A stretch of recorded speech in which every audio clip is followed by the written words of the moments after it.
So today I'm coming to you out of the chapter in my book called Do Hard Things.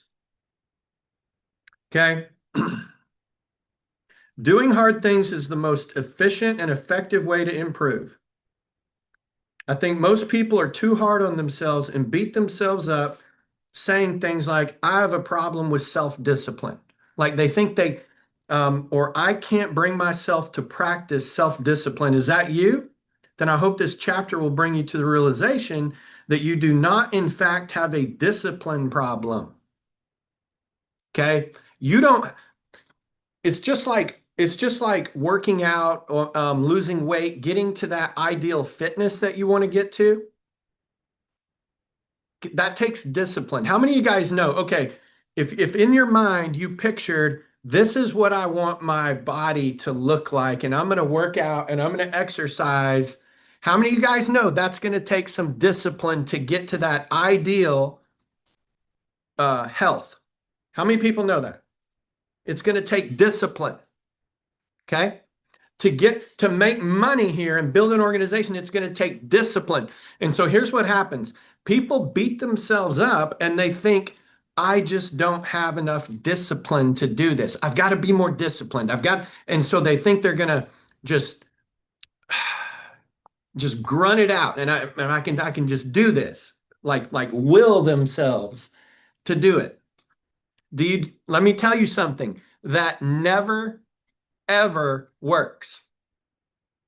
You can't will yourself to do the things that you know you need to do to get where you want to go. You can't will them. So, how do you do it? Okay. Somebody's going to hear this today and go to another level. I'm going to hold up the big idea for today. You ready for the big idea? I'm going to hold it up to the screen. You do not, in fact, have a discipline problem. Rather, you have a vision problem. You see, you can't will yourself to get into shape. But if you get a vision and a clear picture of where you want to go, this is why, ladies, sometimes women will, you know, get that pair of pants that's one or two sizes smaller and they'll hang it up. That's actually one of the best things you could do if you're trying to lose weight. Go take that dress, go buy that dress and hang it up in your room right there so you see, because vision, so that you're seeing where you want to go. When you get so clear, crystal clear on where you want to go, the discipline shows up. This is everything in life. That's what this chapter is about. You don't have the book, go get the book. It's on our shop at pureteamglobal.com. And you don't just get the vision and then the next day the discipline's there. But what you'll find is the next day there's a little bit more discipline. And if you follow through, you'll do it. And then the next day it'll get easier. And the next day it'll get easier. And discipline is it's a habit. You have to develop it. It has to become who you are. You have to see that the results of having discipline and gaining the benefit feels better than not having the discipline. Make sense? 100%. And so what I'm trying to stress to you guys, because there's people on here watching right now, and they're like, I know I need to do more presentations. I didn't do enough. I didn't expose enough people last week, and they beat themselves up. And they're like, I know I need to do it again this week. I'm speaking to someone right now. I've gotta just do it. And so they beat themselves up. Just gotta call more people this week. I've got to do better at follow-up. And they're beating themselves up. Instead of focusing on that, you have to focus on what you want and get a clear picture of where you're going. And you will wake up and you will automatically your brain goes to work to expose new people, to do the activities to get you where you want to go. So you have to, when that self-talk starts coming in, you have to say, you're like, I've got to do more presentations. I've got to do more presentations. Change that to, okay, next week or tomorrow, whatever you're doing, I'm going to do this many presentations. A little bit better every single day. A little bit better every single day. And you're gonna have days that you're gonna climb, and then you're gonna slide back down. But we're judging overall progress of discipline growing and discipline becoming more of a habit and easier to follow through with. 100%. So guys, we want you to dream more.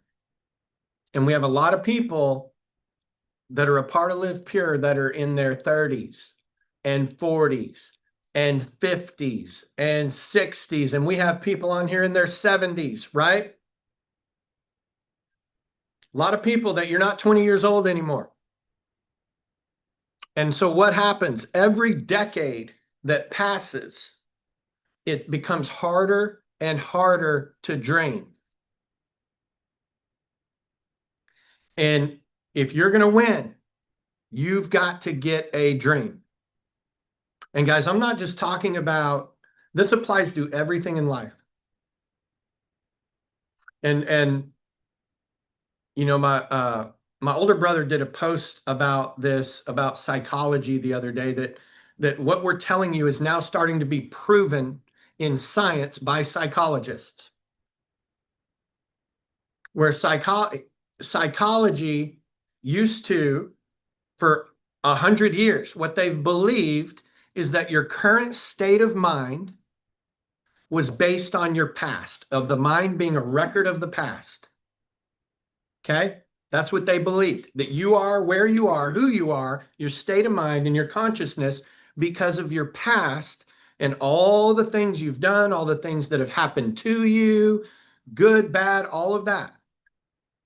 Guess what they have recently found out in psychology? That more importantly, your current state of mind is what you see and believe about your future. Yes, we are a product of our past and we should learn from it. But Dr. Joe Dispenza says this. He says, our mind is either a record of the past or it's a roadmap to the future. So psychology, or what they're starting to realize, is where people are at, whether they are full of joy and have happiness and have hope in their lives, or whether they are depressed, anxiety, all these emotions that are negative emotions, it's we get to choose. We get to choose what we focus on. Or am I going to sit here and replay the past, focus on the past, or I'm not going to ignore it. I'm not going to deny it didn't exist, but I'm going to focus on the future. I'm going to get a goal. I'm going to get a vision. That's what this whole chapter is about in the book. You don't have a discipline problem. You have a vision problem. Some of you guys have a vision problem. You still haven't gotten clear on where you want to go, and then daily do the convincing yourself you can do it with your words, talking about where you're going, seeing in your mind where you're going. It's that, guys, this might be one of the most important trainings that I've done in months. This piece right here, your vision, getting so clear on what you want, where you're going, and focusing on that, talking about that instead of replaying the records of the past. That will dictate your current situation. It will dictate your current state of mind and the things you do that produce the results that you want. Because think about it, if you're wanting to lose that 20 pounds, but you're telling yourself when you wake up, well, I'm always just going to have this extra weight. I've just accepted it. Do you think that you're going to have the discipline to go do the things to change it?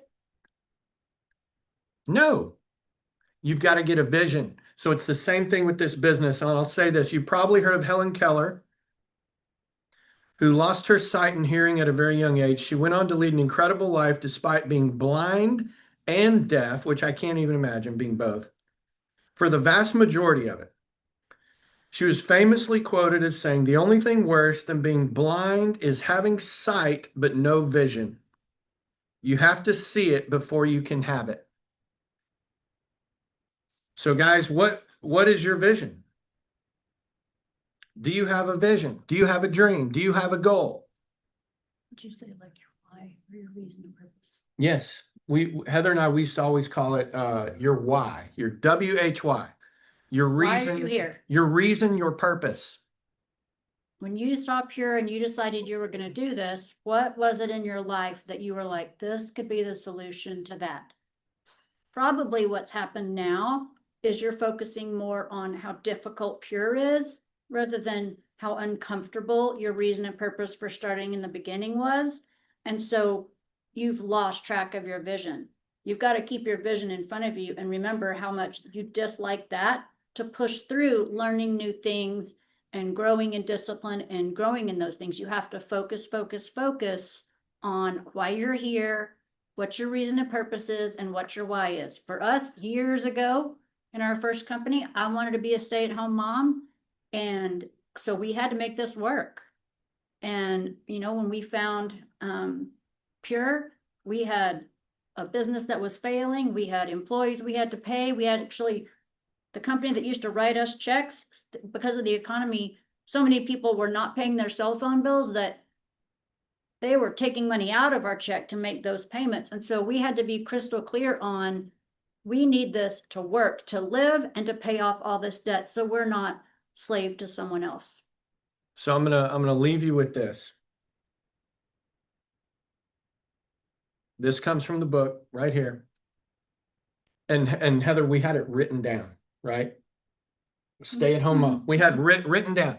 We're gonna make enough money for Heather to be a stay-at-home mom. We had it written down. Started in April, and we had until August, and I stayed home. That's right. I mean, we didn't have cable. We didn't have cute cars. I wore old clothes. But I stayed home and we built. We hit our goal. So every time, and then you reassess. Once you hit a goal, you write down a new goal. And guys, if you don't have a goal written down, I don't know what to tell you, but other than when you get off this Zoom, you go write your goal down somewhere, because you're fooling yourself. If you don't have a goal, it's like a GPS. If you don't put in an address in the GPS and you get in your car and you start driving, where are you going? And some of you, maybe you've never heard this before, the power of writing your goals down. God put a supernatural power inside of you that when you write things down, I don't have time on this Zoom to explain. That's a story for another day. But this has been proven with science. There's nerves that come out of your heart, out of the creative process in your brain that meet up in your arm, and they come out these three fingers right here. So God put something inside of you. When we write, that's what we do with these three fingers. When you write the vision down, make it plain on paper. That's what the scripture says, so that you may read it and run with it. And you look at it every day. But there's something powerful about writing things down that I don't think we will even understand ever in this lifetime. That there is power, something supernatural happens. And then you focus on it. So write it down. So I'm going to say this to you to prove this to you from one of the wealthiest guys in the history of the United States. Andrew Carnegie, the man who built the American Steel Company, was the richest man in the world in 1908. And he grew up poor, broke, with nothing. Okay. In that same year, he commissioned Napoleon Hill to interview the 500 wealthiest people alive. Think about this. What a feat. And some people have never read that book.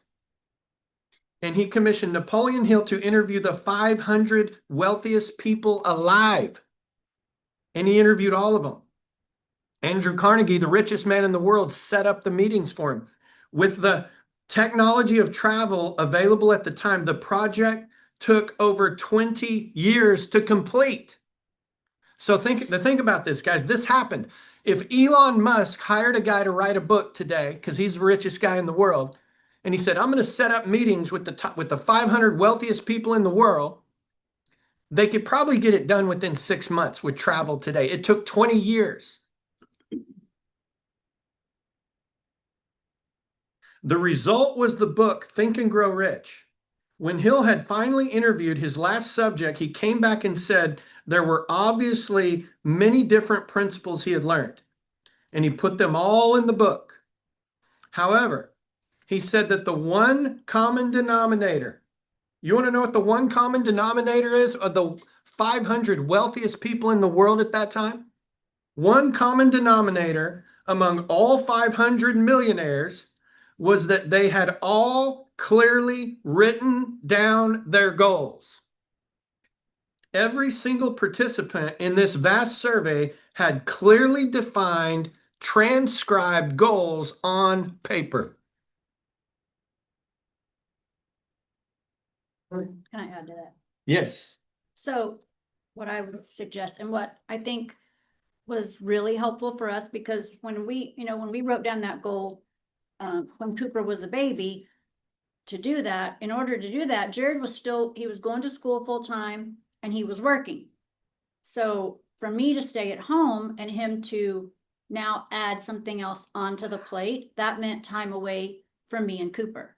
So, but I mean, Cooper was a baby at the time, but so I was aware of the goal and I knew what he was doing. So when the time came that I had to make the sacrifice, and instead of having dinner with him, I ate by myself or just me and Coop, it was because I knew where we were going. And so it's one thing for the goal, for you to have the goal, but everyone that lives in your house or everyone who's going to be a part of the sacrificing, Yes. and is going to miss out on things.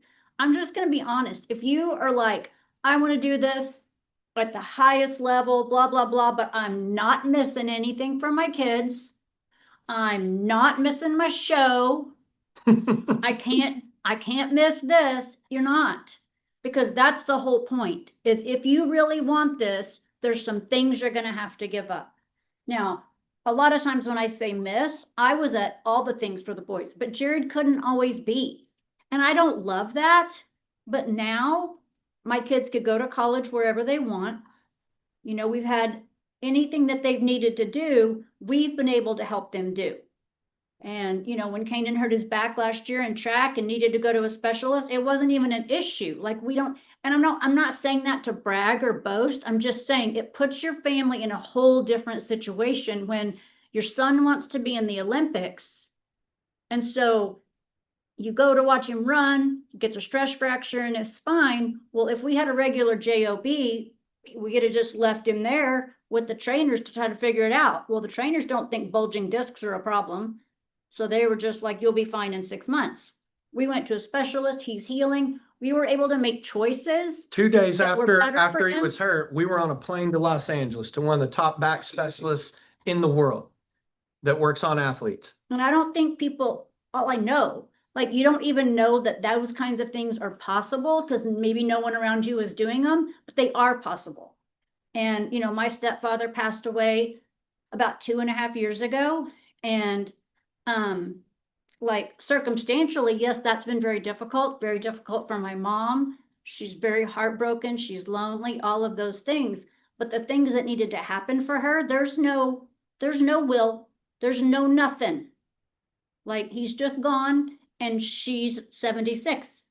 But we've been able to house her. We've been able to provide vehicles for her. We've been able to help with doctor's appointments and anything that she needs to do. And that's not what normally happens.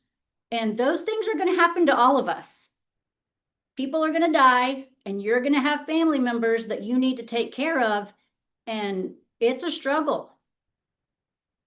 And so I'm just saying that you've got to have a reason and a purpose. And your reason's going to be kind of where you are in life. Like back then we had a baby, we were young.